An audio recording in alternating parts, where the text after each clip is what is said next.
equal in pain and in pleasure, equal in hope and in disappointment, equal in life and in death, and complete as you are, you can go to your rest. How can we, in daily life, practice this and go closer to the truth? Is that through sitting, walking, working, meditation? Through living mindfulness in the present moment? You gave me a bad taste at the end of your question. All else was proceeding almost rightly. Living mindfulness in the present moment. Bad words, avoid them.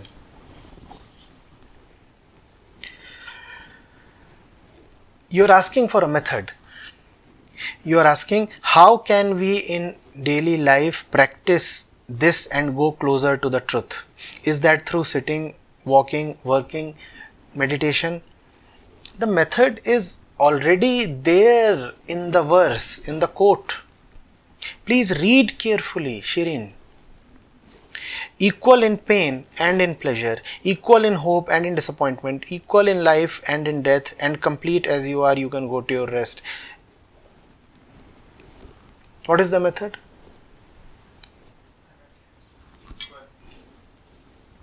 This equality is the method. But you will have to understand. Equality does not mean deadness here.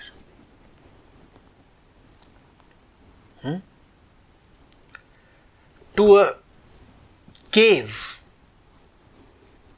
to the insides of a cave, day and night are equal. We are not talking of that dark, damp, dead situation.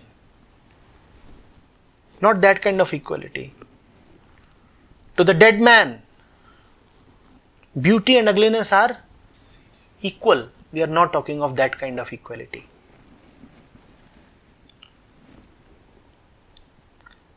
We are talking of remaining untouched. We are talking of remaining equally untouched by this and that. We are talking of remaining equally aloof. We are talking of remaining equally secure in this and that. What is this and what is that? Pain is this and pleasure is that. What is this and that?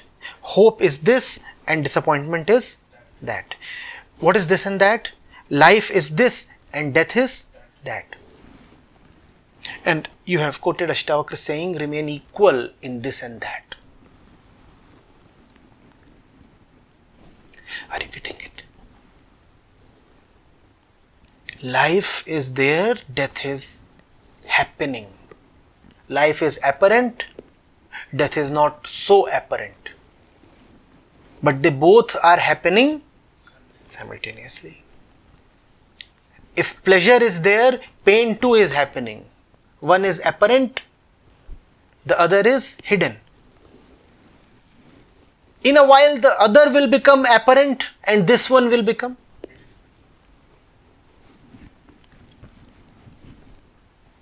So this and that are there, always there. You remain well seated in your restful place. Ashtavakra says, you can go to your rest complete as you are. You remain restful. Restfulness should not turn into restiveness.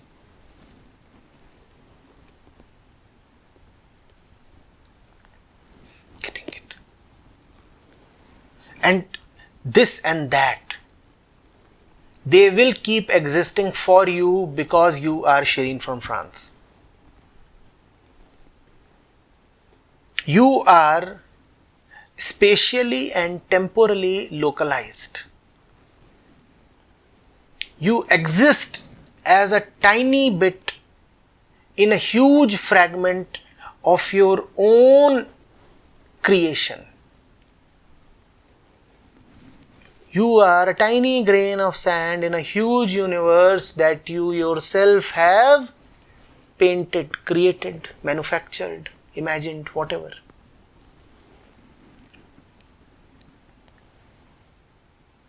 in this universe of your own making, this and that are integral. This universe is synonymous with this and that. You cannot have the universe without this and that.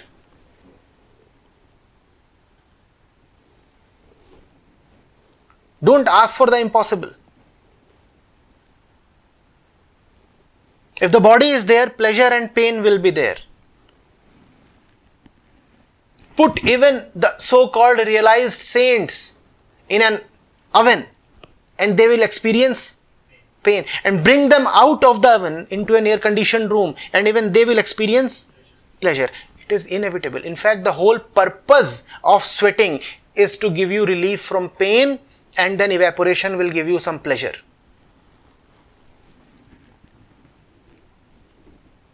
When it's hot and humid, you sweat. And the same sweat that was a product of displeasure gives you pleasure as soon as the wind blows. Have you not experienced it? You know that, right? If you have been sweating, after a while you start feeling a little cool. Evaporation helps the body cool down.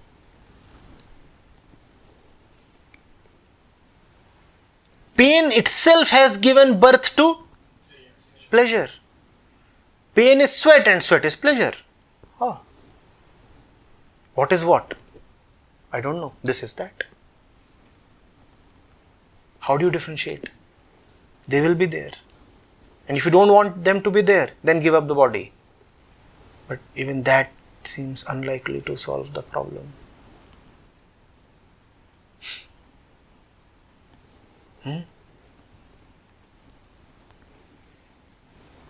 If you give up the body, you will latch on to something else.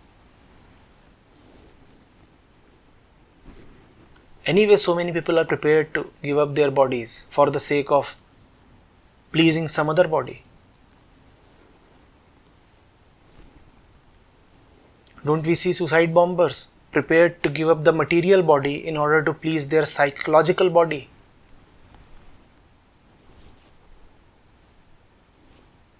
So it's not as if you are irretrievably or inexorably attached to the physical body. For the sake of the mental body, sometimes you say, I'll face bullets and let this body die. But let the psychic self prevail. I would be called a martyr, or I would have proven a point. It won't work, Shireen. This and that would remain.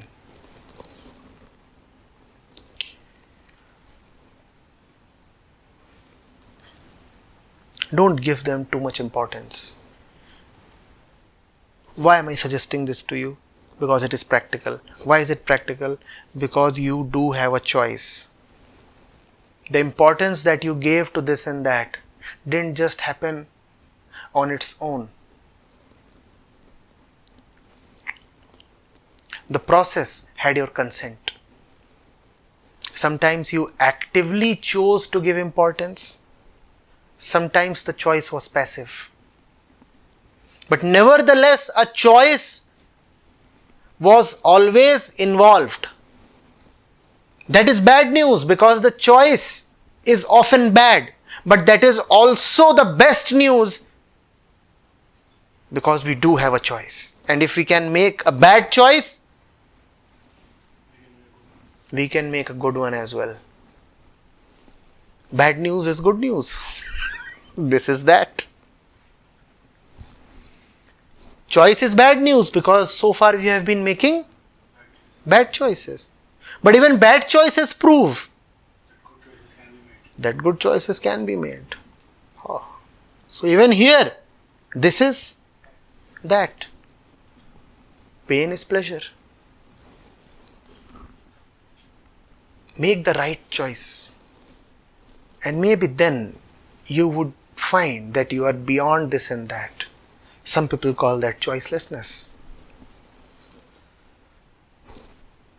It's strange, but choicelessness comes to you via the right choice. Before the right choice can come to you, before choicelessness can come to you, make the right choice. The scriptures put it this way: before you can move into the gunatit, move into satoguna.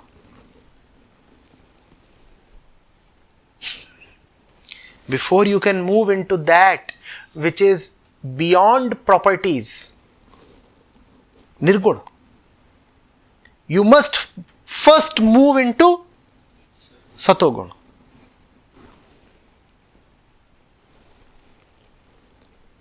Do the right thing before you can be a non-doer. Why is it said that you must do the right thing before you can be a non-doer? Because you are anyway used to doing, and you have been doing all the wrong things. Now that you have been doing the wrong things, wake up to your power to choose, your right to choose, and do a few things right. And then you will slowly discover that you don't even need to do. That is called non-doership. Similarly, for choicelessness to descend upon you, at least first make good choices. If you can make a choice to become engaged and involved and emotional, can't you make a choice to not to become engaged and involved and emotional?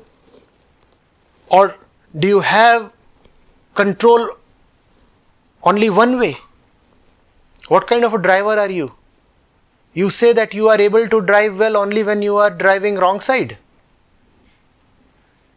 And when you are in the right lane, you cannot drive well. You are cheating yourself. Shireen, if you ever happen to be such a driver, what would you do? You are riding Ola or Uber, and the driver is constantly driving wrong side, and he says, I can drive well only when I make the wrong choice, wrong side. I tell you, save your life, press the emergency button. This driver is a cheat. This driver is you, Shireen.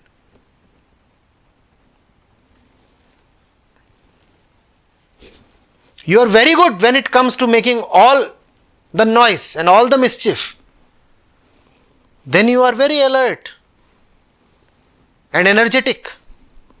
But when it comes to doing the right thing, you say, you see, I am dull and foolish and I don't understand anything. When it comes to creating chaos, then he knows everything.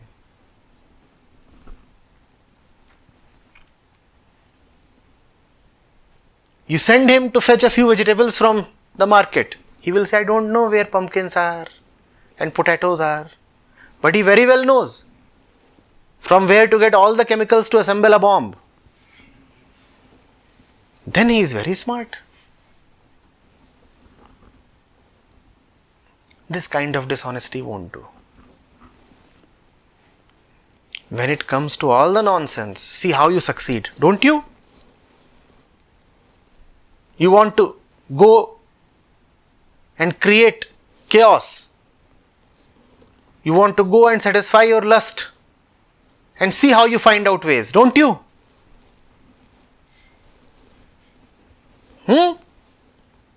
Like a rat, you find your way into the house. Then you know where the hole is. And if the hole is not there, you even dig a hole. But when it comes to doing something a little religious, a little less impure, then you say, I am such a fool, I am a duffer, I am irresponsible, I do not know which way to go, I have no intelligence, no smartness. All the smartness reserved only for your demonic acts, right?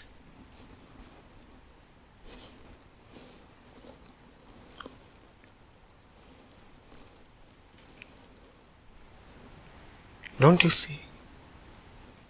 Are you really so dull? You are not. In hot pursuit of your hot targets, you are able to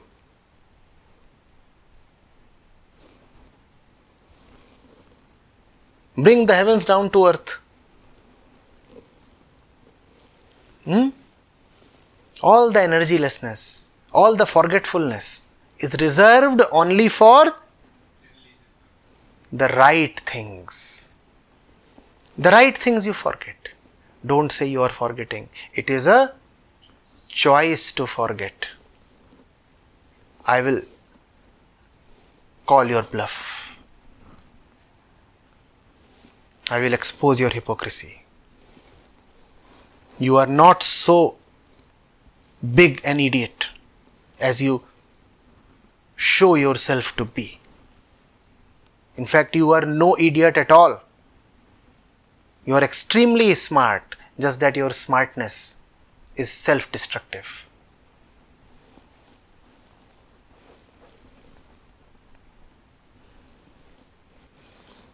See the things that you covet and chase, and see how you devise clever mechanisms to get what you want to.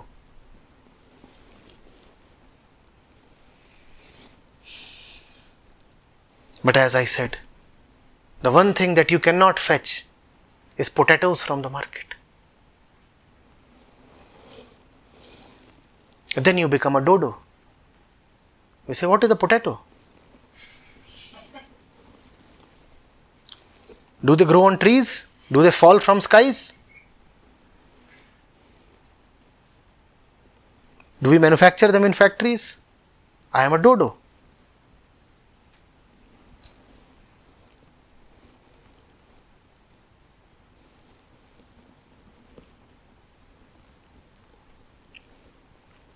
Choice, Shireen, choice. You are not helpless. Wake up to your power.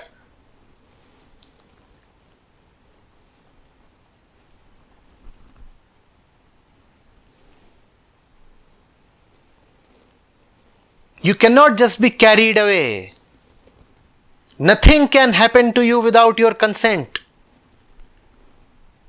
I am talking not in the material sense. In the material sense, yes, a stone can hit you without your consent. But you cannot suffer without your consent.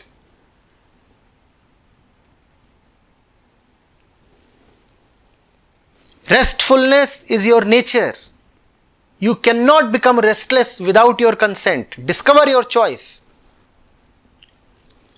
Better still, admit your choice.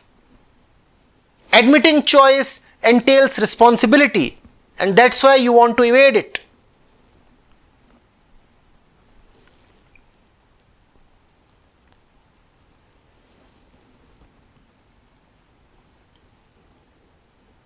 That, I say, is the very definition of the human being, the one with a choice. The human being is the one who always sees two paths ahead of him. One that will fetch him what he really wants, the other that would only deceive him. Keep making the right choice. If you are a human being, you have no option but to live rightly. Otherwise, there is suffering.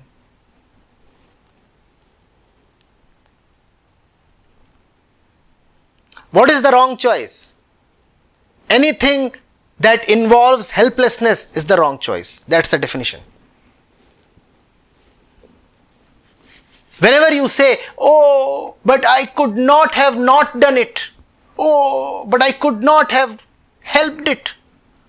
Then you are deceiving yourself, and it's bound to be the wrong choice. Whenever you say, it just happens. Whenever you say, I got angry. Whenever you say, I am depressed. It's a wrong choice. Because you are not admitting that you have chosen to be depressed. Dishonesty and wrong choices go together. You are not admitting that it is not happening to you. You are choosing it, admitting it, worse still, inviting it. Worse still, manufacturing it. Worse still, nothing is happening. You are just narrating a cock and bull story.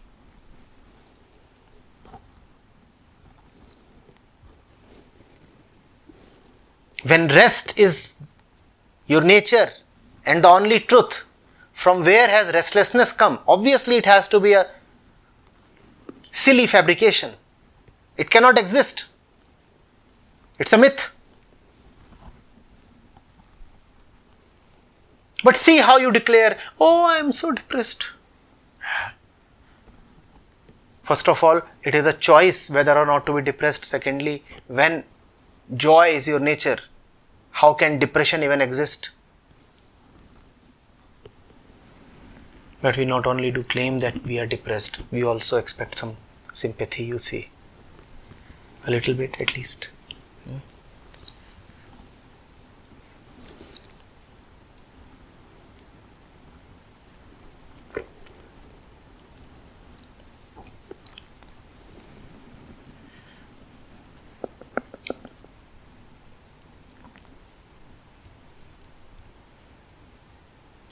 You never forget. You decide to forget. And if you can decide to forget, you can equally well decide to not to forget. No, you cannot decide to remember. Remembrance is nature. You can only decide to not to forget.